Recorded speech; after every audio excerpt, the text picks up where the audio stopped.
Bonjour. Aujourd'hui, nous allons parler de longue traîne. Alors, qu'est-ce que la longue traîne? Vous savez, Internet est essentiellement basé sur l'analyse de mots-clés, de requêtes. Les internautes communiquent avec Internet au travers de moteurs de recherche dans lesquels ils indiquent leur intention au travers donc de mots-clés. Alors, au tout début d'Internet, effectivement, le mot-clé était souvent unique, c'est-à-dire qu'on tapait chaussures, carottes, voyage. On précisait pas trop parce que l'internaute n'étant pas éduqué à l'époque, il savait pas trop comment utiliser le système, c'était encore l'époque magique, on va dire. Aujourd'hui, une requête moyenne en France est constituée de 3 mots. Ça ne veut pas dire que toutes sont constituées de 3 mots, c'est une moyenne, hein. Il y en a toujours qui sont constitués d'1 ou 2 mots et d'autres qui sont constitués de beaucoup plus. La tendance allant à la question complète, hein. Mais ça on y reviendra dans une autre vidéo. Donc aujourd'hui, la requête moyenne c'est 3 mots. Par exemple, comment cuire des carottes? Comment cuisiner des carottes? Carottes, comment cuisiner? Vous voyez qu'avec une intention relativement similaire, on arrive à l'exprimer de différentes manières, avec différentes requêtes sur le moteur de recherche. Si par exemple on dessinait une courbe des mots-clés tapés dans Internet, dans les moteurs de recherche, on verrait que les mots-clés uniques sont tout en haut de la courbe, et qu'au fur et à mesure qu'on ajoute des termes, la courbe va s'aplatir. C'est-à-dire que leur fréquence d'apparition va diminuer en fonction du nombre d'internautes qui les utilisent.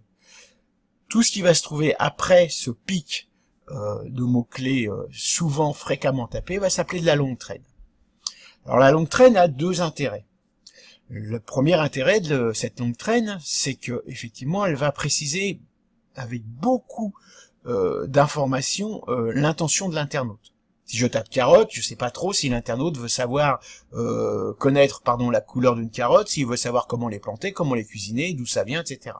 Par contre, quand je vais vers la longue traîne, c'est-à-dire des requêtes avec plus de mots-clés, donc plus d'informations, je peux commencer à comprendre avec précision l'intention de l'internaute. Comment cuisiner des carottes? Là, je sais très bien que l'internaute ne cherche plus à avoir la couleur de la carotte ou son origine, mais bel et bien comment la cuisiner.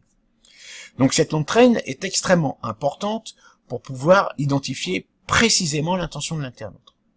L'autre avantage de la longue traîne, c'est sa fréquence d'apparition faible. Ça veut dire qu'une fréquence d'apparition faible va nous permettre de surqualifier les internautes qui l'utilisent. Sa fréquence d'apparition faible va aussi signifier, c'est pas le nombre d'intentions qui va varier, mais c'est vraiment la façon d'exprimer ces intentions qui vont varier, et pour le coup, ces requêtes vont être moins concurrentielles. Donc ça, c'est grosso modo l'intérêt des longues traînes. Travailler sur des longues traînes en référencement naturel ou en référencement payant va donc nous permettre d'être beaucoup plus efficace. Plus efficace parce qu'on va pouvoir réellement atteindre l'internaute qui a exprimé une intention précise et donc lui répondre avec encore plus de précision et donc lui répondre d'une manière extrêmement pertinente. Et pour le référencement payant, ça va être l'intérêt de la concurrence faible et donc du CPC faible.